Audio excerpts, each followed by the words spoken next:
Magandang araw mga kapistolero. Ito po ang inyong lingkod, Pistolerong Pinoy. May i-announce lang po ako, madalian lang po ito.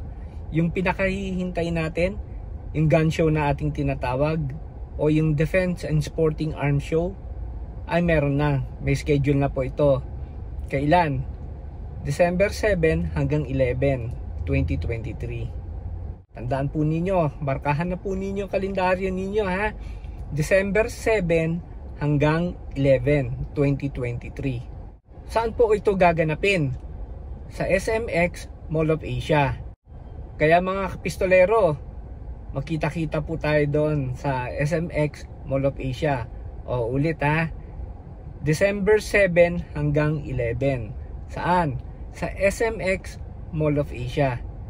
Mga kaibigan, mag-ingat po tayo lagi. At lagi po nating tatandaan, be a responsible gun owner.